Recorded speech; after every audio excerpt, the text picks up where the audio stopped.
everyone, welcome back to my channel YarnCreations, where I talk about my yarn related crafts. So this is mostly or primarily about knitting and crochet and some weaving.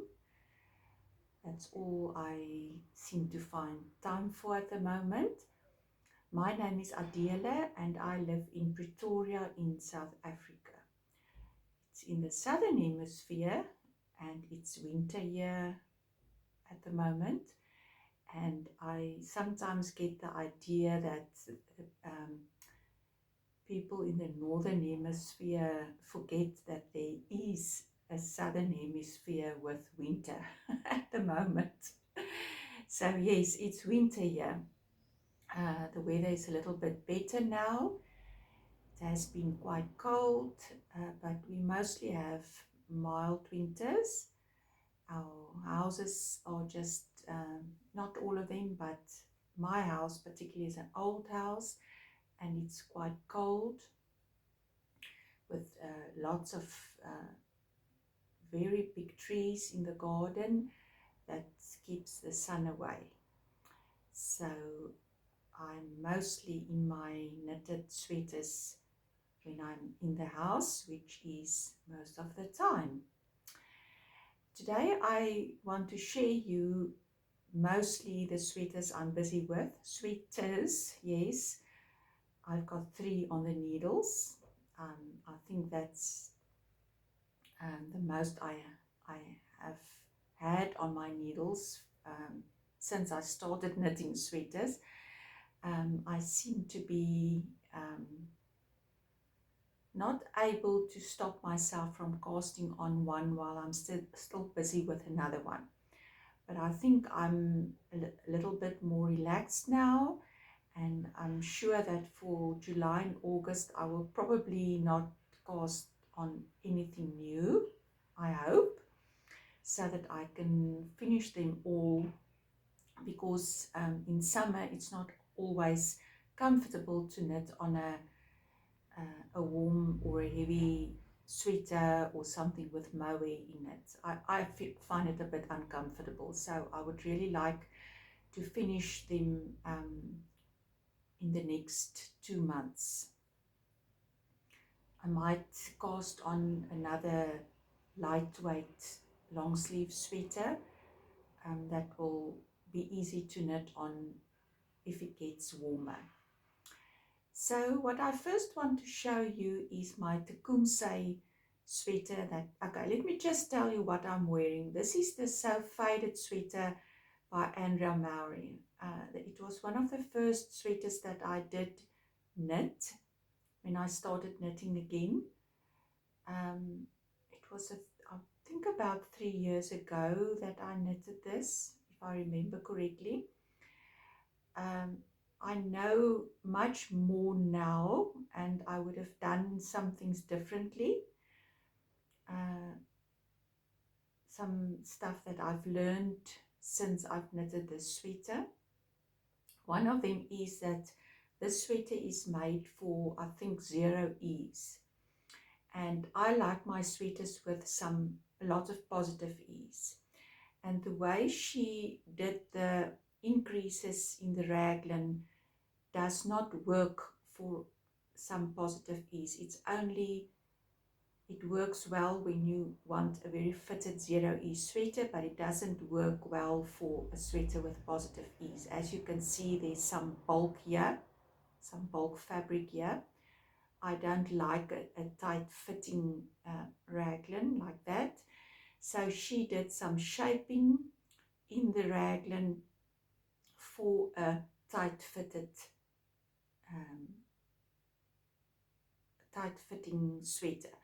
So in retrospect, I should just have not do the shaping and just do my ordinary straight raglan increases. That works well for me. I did this in some different shades from Stellarfibreworks. That's Gino that owns Natural Yarns, it's in the 2-ply super twist sock. That is a very comfortable weight for our winter weather. So I thought today is a very nice day to wear this.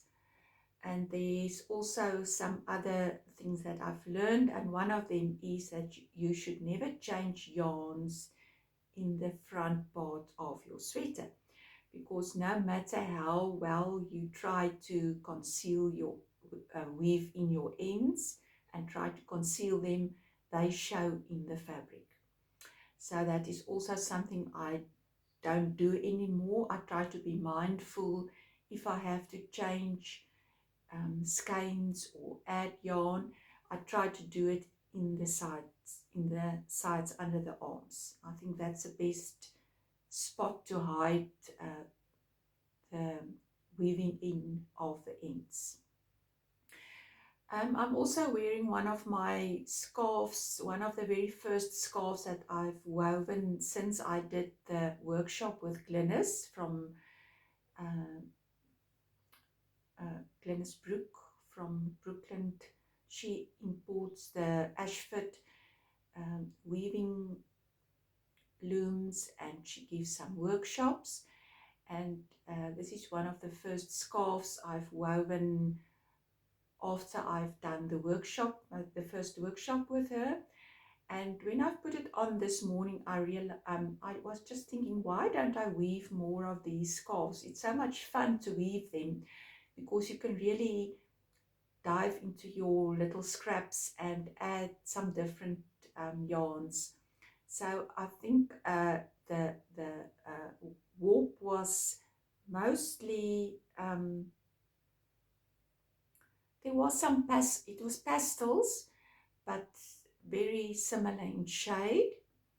And then I used some stronger colors for the weft, and also a little bit some of the yarn had some lyrics in it, and there's also a little bits of moe that I've added to the scarf. Let me just take it off. My edges wasn't, I was still learning how to keep my edges straight, but it is a challenge to keep your edges straight when you are weaving with yarns that are different weights. So you can see here it goes out a little bit because the yarn that I used here, I think this is mostly Oneofakind yarns that I've used here, and this one has got let me just quickly think. Yeah, I think this is the yarn that's got some lyrics or stellina in, as well as mohair.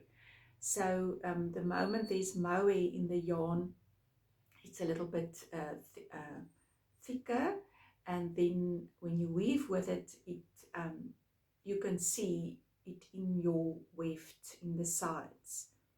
You can see it here as well. It goes out a little bit. But I do like the effect, and I try not to be too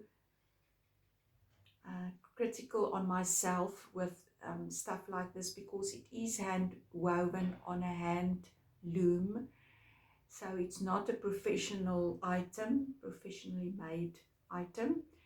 And I think when you wear it around your neck, not a lot of people will notice that the edges are not perfectly straight. So that is my so faded sweater. It goes to a darker grey at the bottom, and just a plain tabby weave scarf.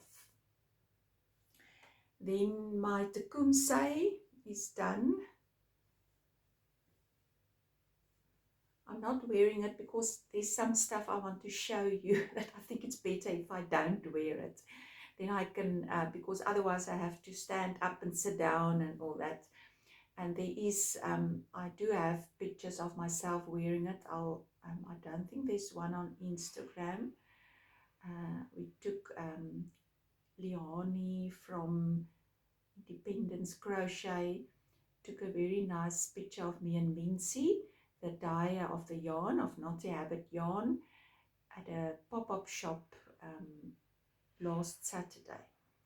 And I will probably put that on Instagram or on my stories as well, and sometime maybe when I put the picture of when I announce that this video is on YouTube, I will put the picture on Instagram as well.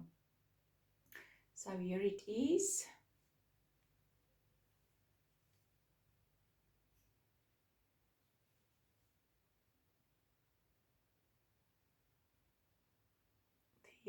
You can see how it will look when I wear it.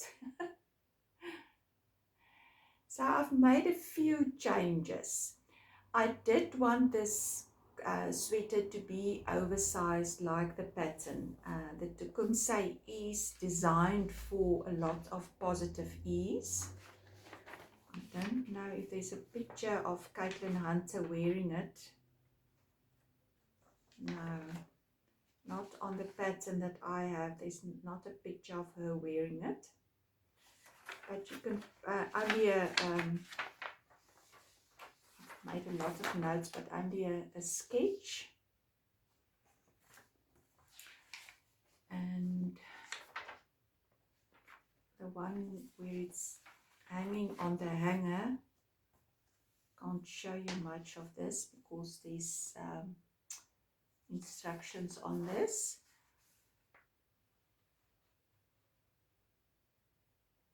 You can also see that it's got some positive ease.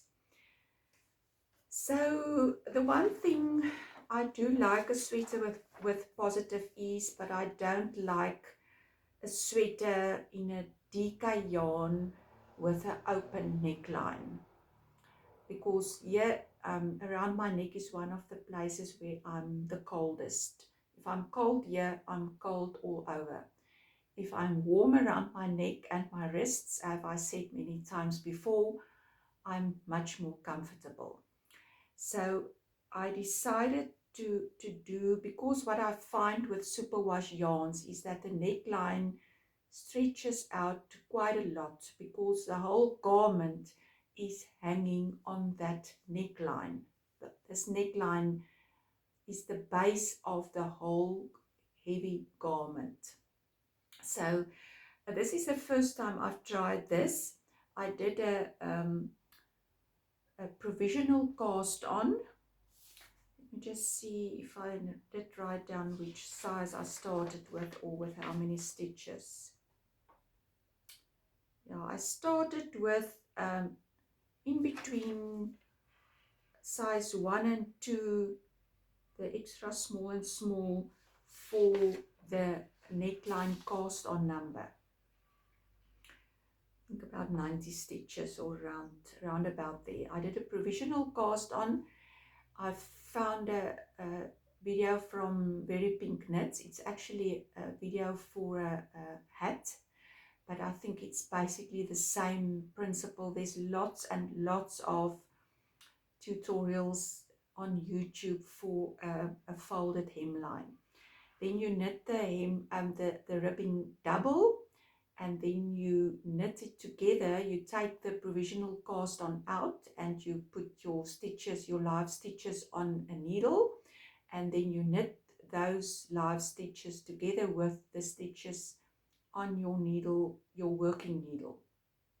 It's a little bit, I found it a little bit uncomfortable on a small circumference like the neckline. I will probably try something else next time, but it looks very neat.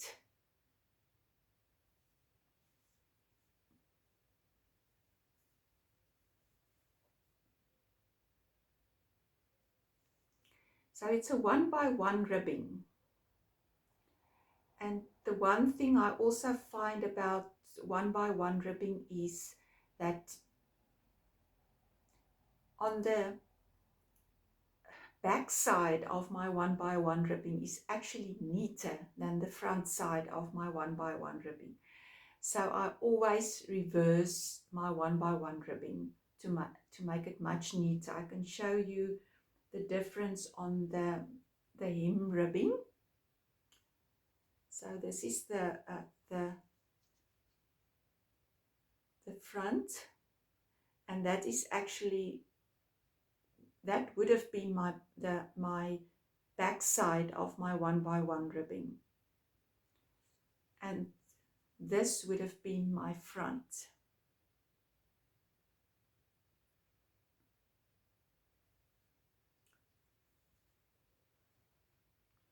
I want to try and show you if you can see the difference. I can see the difference. I'm not sure if you'll be able to see it, but I just want to try and show you.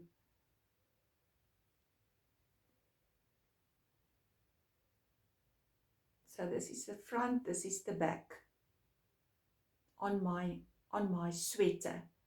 But in real life, this that is on the inside of my sweater would have been my right side or my front side of my ribbing. So what I do is I just knit, I just turn my work and knit in a different direction. I think there's different ways of doing that, but I just do what's easiest. But I think 1x1 ribbing for me looks neater if I use the wrong side for the right side. That's maybe better words than back side and front side. In any case, we're not going to record this more than once. We're only doing it once, and we are putting it out there, and we are not going to delete it.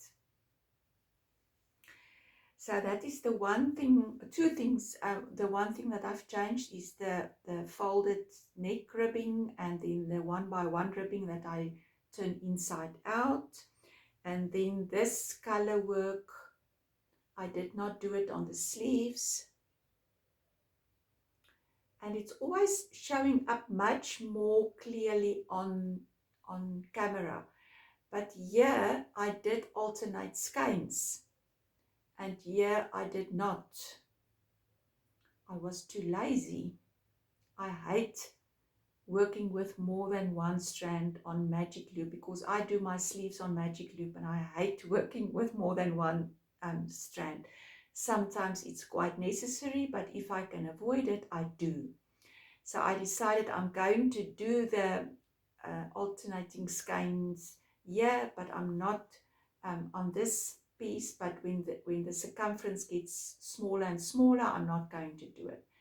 And there's some pulling in both. Yeah, I did alternate. Yeah, I didn't. So I'm not even, I actually like this because it looks like stripes, natural stripes.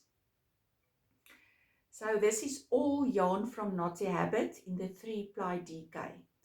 I had the main color in my stash. I bought 6 skeins from her, from Mincy last year at one of the pop-up shops at the Stoepmark, no, at one of the Stoepmark events. And this one single skein I also bought from her, I think probably also at the Stoepmark. And then I just asked her to dye me something that will blend in with this, because I didn't want to use a natural colored skein. I thought that the contrast will be too big. So she did a wonderful job of dyeing me something that works well. And I think this is now she does repeat this color now, and it's got a name, I think Sabelle. It was first called a custom dye or what, but then she's dyeing it now more often. It's a very nice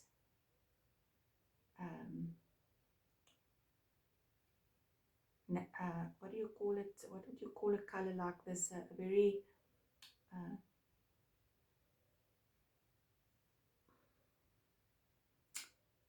kind of a natural color, I would say. But I love this color. It's called the burgundy color was called wine bat, and this color is called out of the box. I think it was also a custom color, custom dyed color, and there was one skein left that I grabbed. So I did do some decreases in my sleeves because I didn't want my sleeves to be too wide and too, because I think she does only one or two decreases of a few stitches and then a lot of decreases around before starting the ribbing. So I do like it when there's when the sleeve is not too narrow and you do quite a few decreases here before starting the ribbing, but not all of them. For me, that is when I'm in the house, that will be uncomfortable, and wearing sleeves like that in the house doing stuff. So I did more decreases, and I added an extra row of the crosses in the sleeve and also in the bottom of the sweater. And I love this color so much that I added some stripes in the sleeve ribbing. And if you don't want the mixed color to show in the pull bumps, you just, when you do add the new color, just knit a row, and then you do continue with your 1x1 ribbing. And then when you do add the next color, you knit a row and then you continue with your ribbing again. Then there's no, because otherwise the pull stitches will be a mixed color. They will show up as in both the colors. So this is a much smoother stripe in your ribbing. And then I've got this lovely label from Knottyhabit.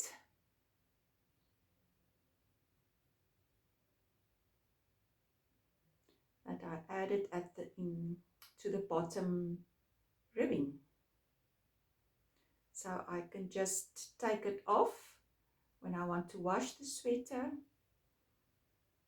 But I think it looks cool.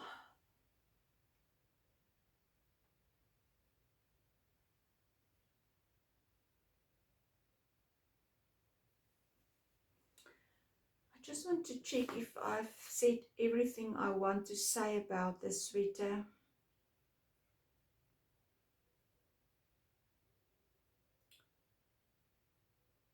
Yes, so the one other thing that I do, if I start with a smaller size to get a smaller neckline, I just do more increases. So I will probably add an extra row of increases to get to the size where I really want to be. So I will use the increases in the pattern, or I will do more increases if she says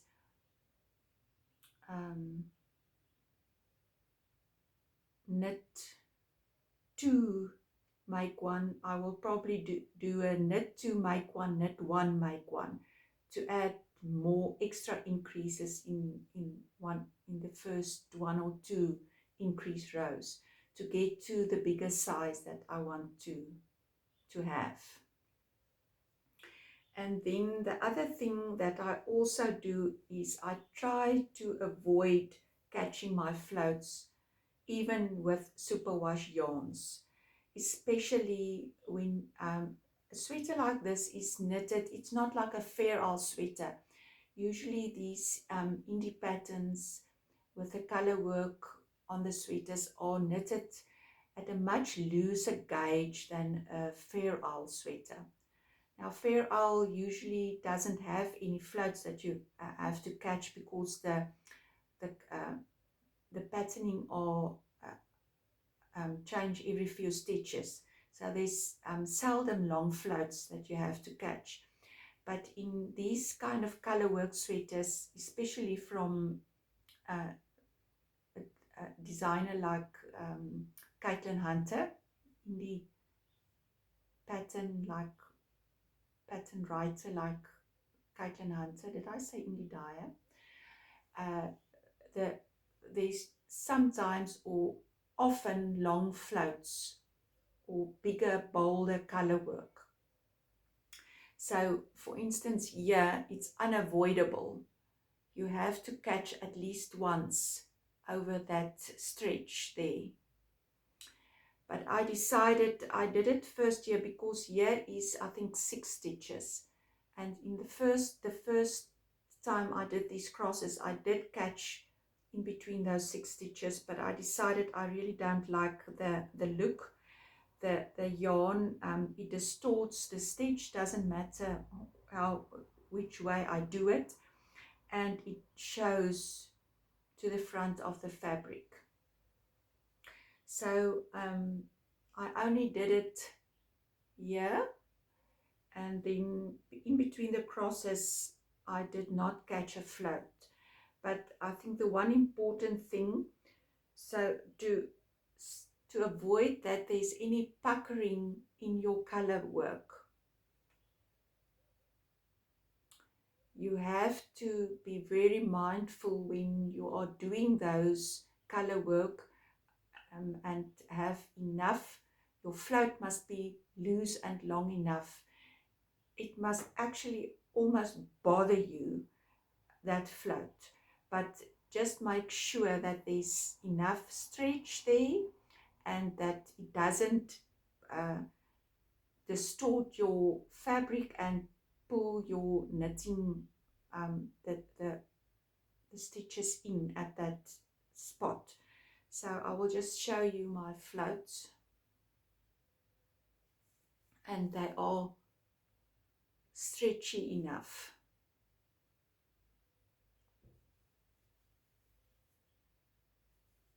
So there you can see I had to catch it once.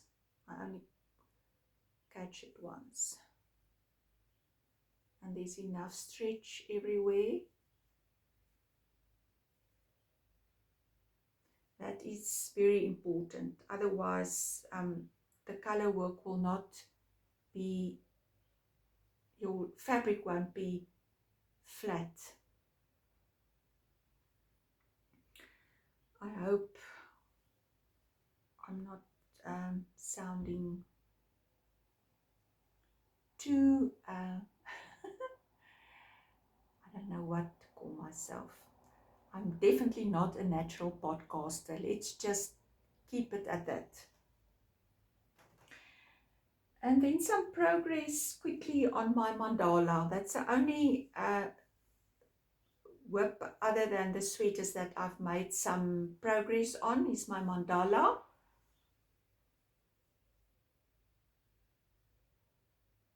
It's the YarnCreations mandala. That's a free recipe on Ravelry. It's really a recipe. There's no explanations, and you do have to know how to crochet. But I do like how all the stitches are working up. And this half double crochet 2 together is one of my most favorite stitches. It's all done in Oneofakind Yarns 4-ply. So that is like a light worsted. It's the double knit is a 3-ply, and this is a 4-ply. So it's a little bit, the yarn is a little bit thicker than the 3-ply DK. So it's got one extra strand in. So it's more like a light worsted. And I am at round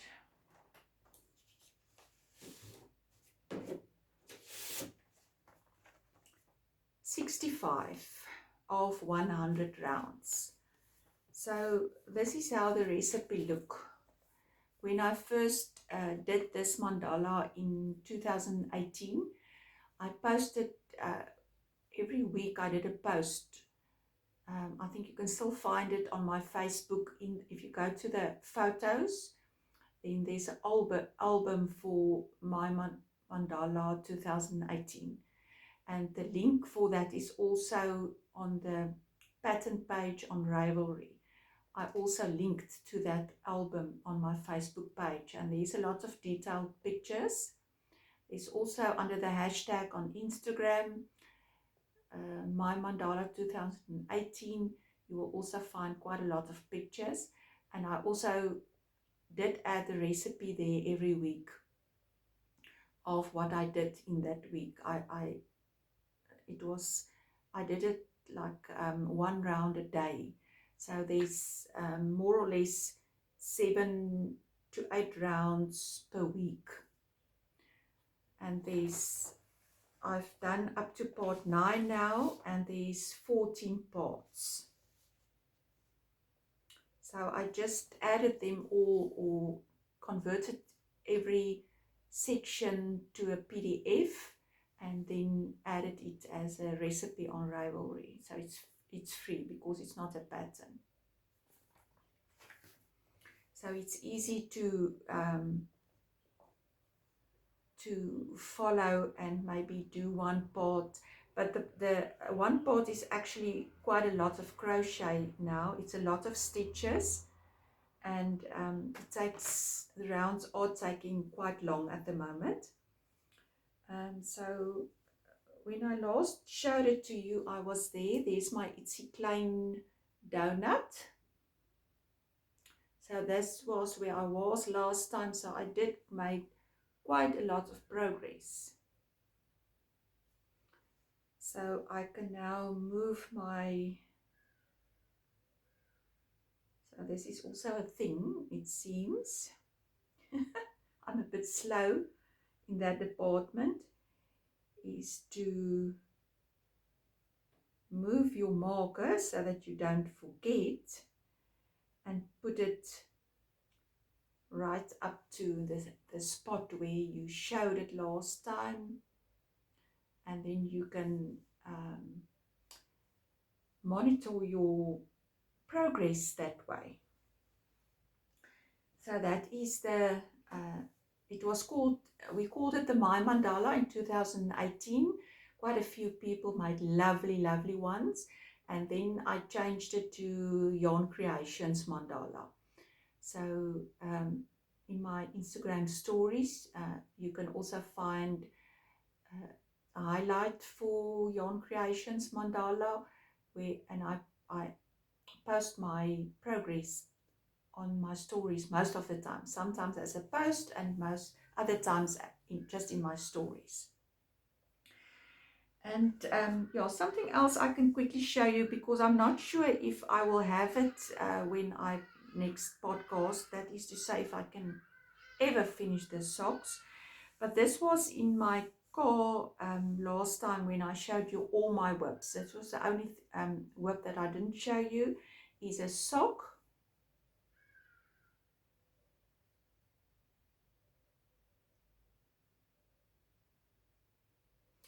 This is a very nice yarn. I just love how this is knitting up. But as you can see, I started the leg with 86 stitches. I sometimes find that this is for someone else, and I sometimes find that 86 stitches is just that little bit more comfortable if the leg is longer. And then I decreased to the gusset to 64 stitches for the foot. And as you can see, if I knit it at 86 stitches, no, not 86, 68, then you can see that the stripes are not matching up. There's a little gap.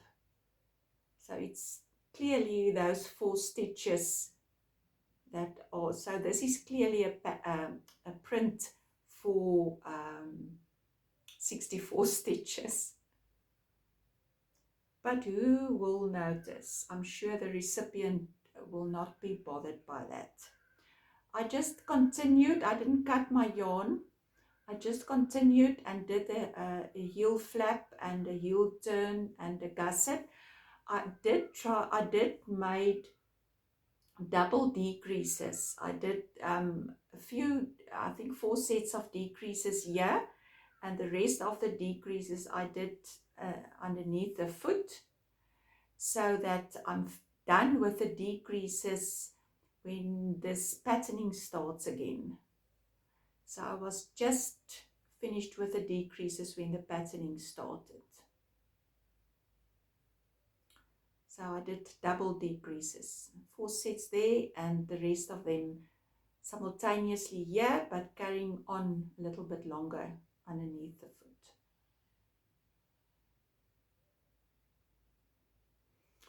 And I just continued. I didn't cut the yarn, I just continued with that yarn. And then this is the color that you can use for the toe, but I didn't want to cut this pretty yarn to do this it in the toe, so I just continued, started my decreases for the toe, and then there when I was finished I did cut, and I don't have a lot left.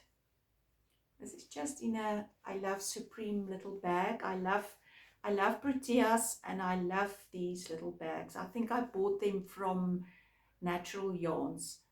It's a I Love Supreme label. I'm busy with the second sock, Magic Loop. I'm definitely just a Magic Loop fan. I've tried everything else and it doesn't work for me. So this is what I had left of the first sock, only in the solid color. And this is what I'm busy with. This is how it looks in the ball. It's a Katia. I think it's long discontinued. I don't think you can buy it anymore, but I'm sure some of you have some of it in your stash. It's called Katia Helsinki. Helsinki Symmetric Socks, Helsinki. And I think one thing just to keep in mind, if you knit cuff down with these kind of color changing printed yarns, this yellow yarn is to indicate the beginning and the ending. So there's one inside, it begins on the inside, then there's one separating for the two socks in this yellow, and then it's on the end as well. So if you knit cuff down, you should start from the inside. If you knit toe up, you should start from the outside. I'm not sure if it's the case for all the brands. I'm not sure how Regia exactly works. I've not knitted with one of these kind of yarns that has got the matching socks, the printed matching socks, but I'm sure I think it's best to go onto the website of the brand that you are knitting with and just make sure where to start. Because what happens, the printing might differ for the leg and the foot. So to accommodate different foot sizes, I think the printing can be longer on the foot than on the leg. So just be a little bit mindful.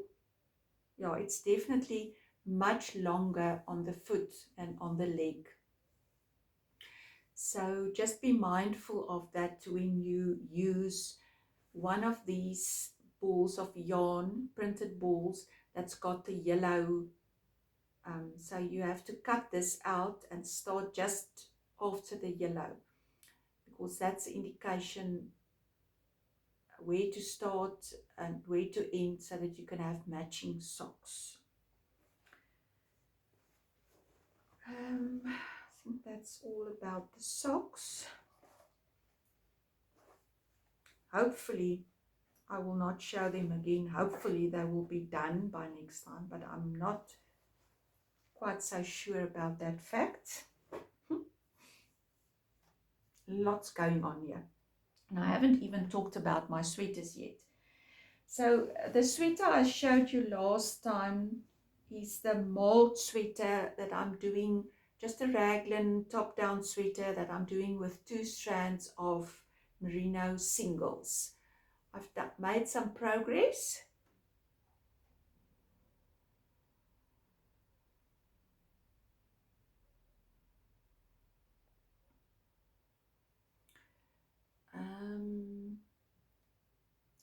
I've talked about this last time, so I've still got a little bit to go.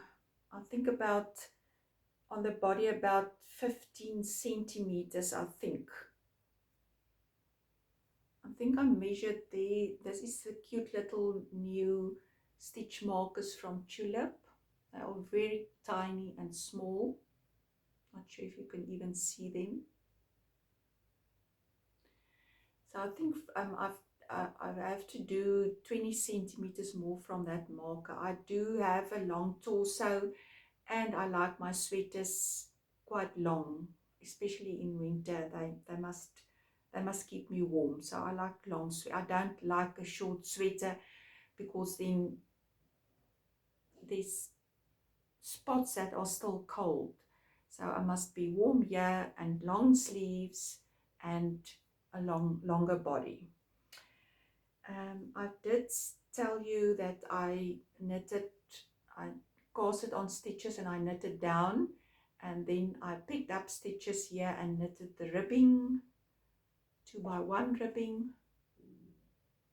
and then I did 2 rows of just plain stockinette and then Icelandic bind off.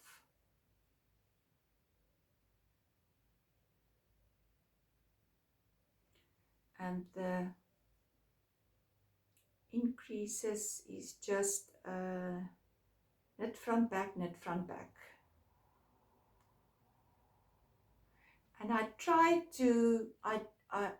not to maul it too gradually, so that there is a little bit of a striping effect going on.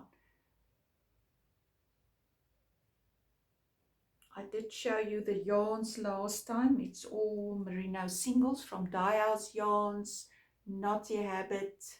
This is a Knottyhabit. This is Dye House Yarns. She doesn't dye anymore. And then there's also I've got luckily I've got 2 skeins. You can see this is one of my favorite colors. This is Loopy number 6. Jennifer from the yarn room dyed this. So I'm combining them all in different combinations. And I'm using a 4.25 millimeter needles. That's what I like about the Tulip needles, because they actually do have a 4.25. There's not many brands that make or sell at 4.25, and I find that sometimes for the 3-ply DK I use a 4 millimeter, and I find that the 4.5 is just that little bit too loose for my taste. And one thing about superwash yarns, I see that people complain a lot that superwash yarn stretches or grows a lot. That is only the case if you have a very loose gauge. If you have a tighter gauge that is actually suitable for that weight yarn, then it doesn't stretch out at all. It doesn't grow at all. I've worn this sweater a lot for a few years. It doesn't grow. I wash it, it doesn't grow. So I find that the 4.25 is perfect for this. I can knit up to the length that I want it, and it doesn't grow. So yes, 4.25 I find works well for the 2 strands of merino. This is all merino linen singles, but obviously the plain merino singles is this exactly the same weight, and it works up the same way. It's an ideal kind of project to to use up all those random beautiful merino singles skeins in your stash. What else did I want to say about this? Yeah, so it's my tulip needles, and I love my tulip stoppers.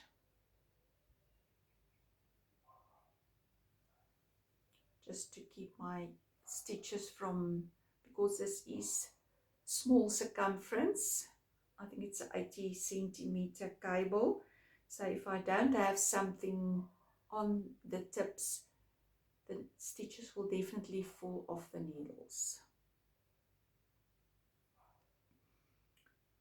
Anything else? What I also like to do is when I cast on the underarm stitches, I mark the first and the last cast on stitches with a light bulb marker,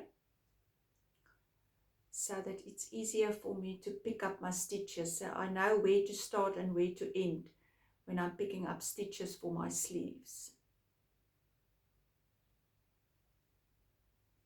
This is just very cheap cords from a craft shop that one of my knitting friends, Luanay, got for us at a craft shop. So very, very cheap, very affordable.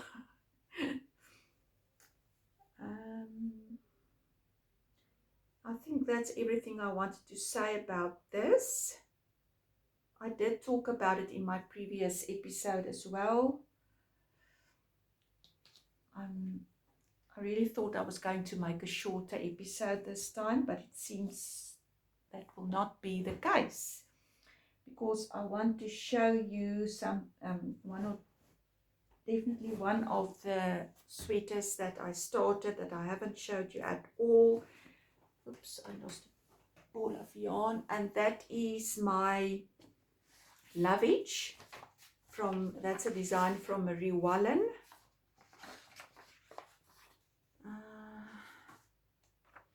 I've had this pattern for quite a long time. Beautiful, beautiful design. It was dream knitting for a long time.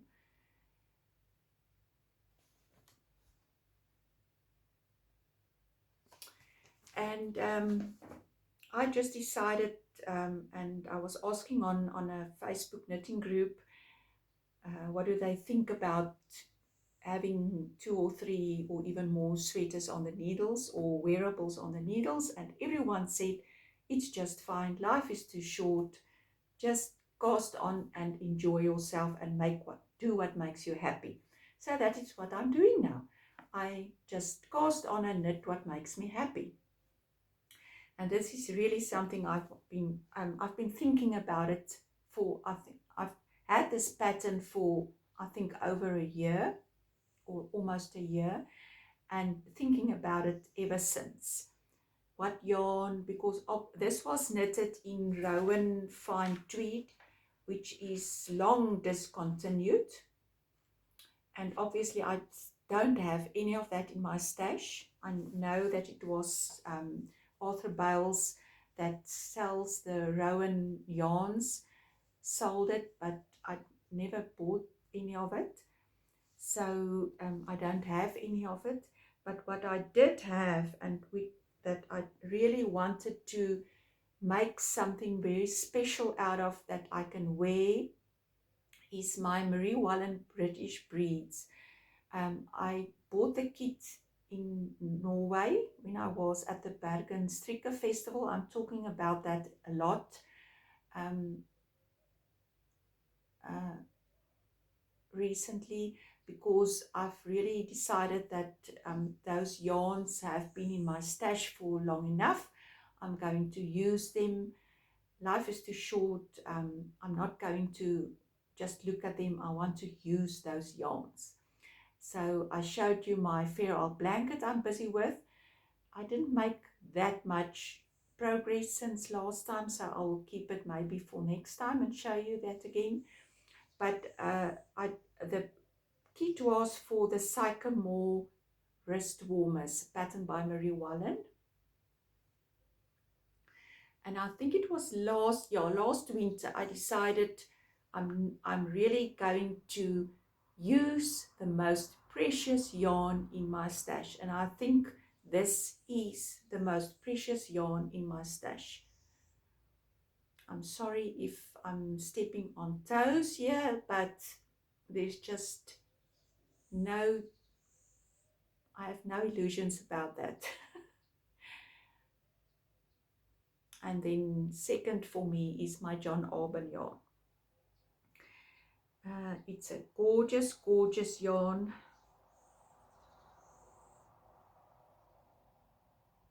So I bought this, I just closed my eyes. When I saw this kit, I just knew that I don't even want to look, I don't even want to convert it to Rand.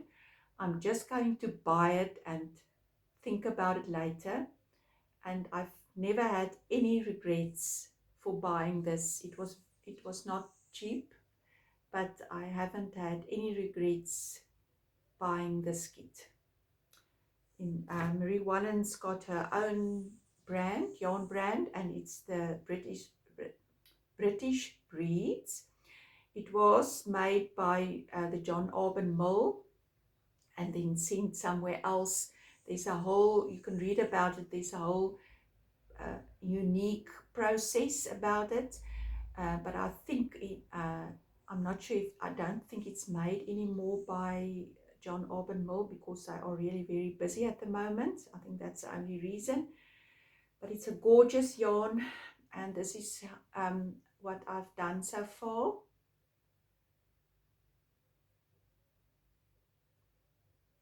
I'm really, really, I almost want to burst into in tears when I see this. I can't explain to you how the feeling of this fabric and the yarn and the whole concept of this is what I think what makes me the happiest of knitting, is to create something like this. To me, it's an artwork, and I don't even feel sorry for saying that I'm proud of what I'm creating here. I really feel that this is what what I'm working towards. This is how I grow in my knitting. This is one of the things I've always wanted to do, is to do fair isle knitting. I've got 2 books from Marie Wallin that I was so privileged to get hold of. I wanted to show it, but it's going to take up all the time. So I want to knit more Marie Wallin designs. One day I want to knit an all over Fair Isle cardigan, and I am going to do that. So that's what I'm working towards. I've done a steep cardigan on the Maya, but that's much looser gauge, bigger color work. This is fine art in my books. This is fine art. Sorry for repeating myself, but so I don't have enough. I've only got the kit, but I'm really amazed at how far I can get with that yarn from left over from that kit. So that makes me happy, and I'm really trying to use every little scrap of it. Some of them are quite small already, but I'm going to add this somewhere in the sweater. Somewhere I'm going to add it. I'm still thinking of how I will do that. The Britishbreeds, it will be upside down, I know, or wrong way around. But if only I can show you the mottled effect in these yarns. I hope it shows up. I knit like asked for in the pattern is a 3.25 millimeter needle. The stitch gauge for the Lovage, I think it's 30 stitches, so it's quite dense fabric, but I just love Marie Wallin's gauge. I just love it. It's the Britishbreeds is a fine blend of wool spun in Devon from the blue-faced Leicester, Exmoor, Wensleydale and the Swartbles sheep breeds. So there's 4 sheep breeds in here. I know that if you read up about it, the yarns are dyed in the wool, in the fiber, and then it is mixed and spun, and then the Swartbles is added. The Swartbles is undyed because it's a very, very dark chocolate brown black sheep. And while I'm knitting on this, I keep seeing my hair in the knitting, and I think it's my hair because my hair do fall out quite a lot, and I see my hair in here and I pull it out, and then I realize now it's the Swartbles fibers, or it's quite a straight fiber, and then I realize now it's not my hair, it's the Swartbles hair that's in here. So yeah, that's quite a funny tidbit.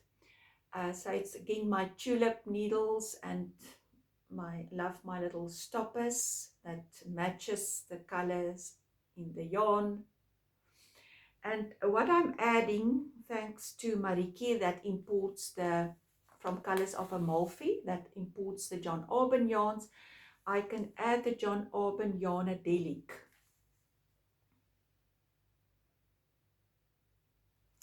This is a 100% Falklands Corriedale that I will talk to you about when there's more time. But this is it's a very very well produced yarn, very well produced yarn. So it's the Falklands Merino and the Falklands Corriedale it's just one of those perfect yarns. The weight is the same as the Britishbreeds, but this is already steamed, so it's a little bit more puffy and maybe plied a little bit looser than the Yarnadelic, but I can work with them together. I've got 2 small little samples of the Yarnadelic in 2 different colors that I'm also adding. I'm thinking of getting more of these too, because the last big chart is on the body and on the sleeves. So I'm almost at a point where I can separate for sleeves, and then a very big chunk of color work is on the sleeves and on the body. So I will definitely need more yarn for that part. So I'm thinking of getting more of those specific 2 colors. I've got enough of this for the rest. When you are done with the color work and the sleeves, then I can just continue with this color. It's called Ordinary Joe from Yarnadelic. So I will just continue with that. It knits up a little bit finer than the Britishbreeds, but I think that's actually a good thing, because when you just knit plain stockinette, in my case, I sometimes knit a little bit looser than when I do the color work. So I think if I knit with a little finer yarn, then I don't have to go down a needle size, because I don't want to go to a 3mm needle for the rest of the body, because I like a little bit of A-line, looser fit, long body, as you know by now. So it's a lot of knitting, and I can get more relaxed, and maybe you would be able to see the difference between my color work and the body in plain color stockinette. So I think the fact that this knits up a little bit, it's a little bit finer, that will actually then be a good thing. So this is Ordinary Joe from Yarnadelic. The Yarnadelic Ordinary Joe by John Arbon. Very nice neutral color.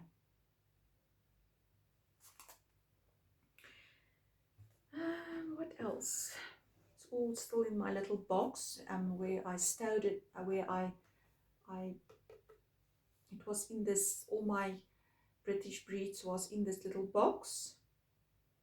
So I'm going to empty it now. It's making me very happy that I'm using my stash in a very, very good way for this sweater. Makes me very happy. So one important thing is that this pattern is actually bottom up, and I don't do bottom up. So I'm converting the whole pattern. As you know, I did it with the Maya cardigan as well. So that was a good practice for me. So she doesn't have any short rows. So I did a cast on and I sneaked in one set of short rows in the back. And then I did my color work, and I think I sneaked in one set of short row round about here as well in a plain knitting round.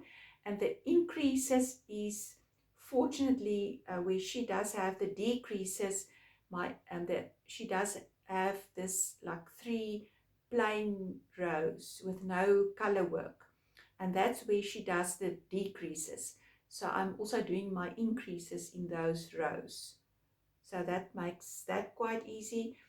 And then I picked up stitches and knit the neck ribbing, and I did some short rows in the back of the neck ribbing as well.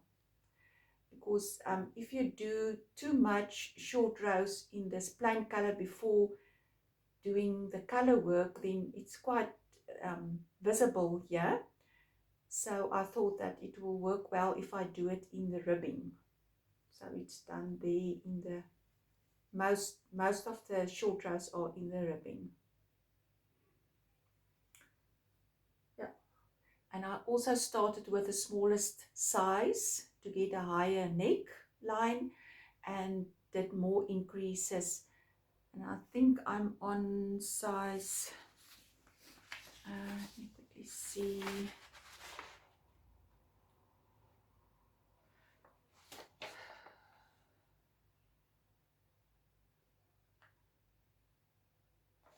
Now where am I now? Because because I'm reversing the whole pattern, reversing the charts, all the instructions. I'm on the second size, that is medium large. A lot of people are complaining that Marie Wallin are not very size inclusive, but usually I do a large, extra large. And for this, I'm doing the medium large, and it's it fits me great. I don't think I might do a few extra increases but I don't even think that will be necessary. Maybe just add a few more stitches when I cast on under the arm. But and it goes up to an XXL. So if I do the medium large, there's quite a lot of scope left for bigger sizes. Yes, so I did do a few. So I started with a small, yeah, and then the next size is medium large. So I did more increases in the first set of increases to get to the medium large, and as you can see, I think the size is good. So this is what makes me happy at the moment. So if this didn't get in my way, I would have been finished with my Marled raglan sweater. I think this is getting too long. I've actually got another cast on, wearable cast on, but maybe I haven't made a lot of progress on that. So maybe I will try and make an episode sooner and then tell you all about that. I actually thought that this is going to be a short episode, but it seems that I just have too much to talk about. So I think I will end it here, and hopefully you made it up to here. Thank you so much for watching, and I will see you in the next one. Happy knitting, happy crafting, happy weekend. Goodbye.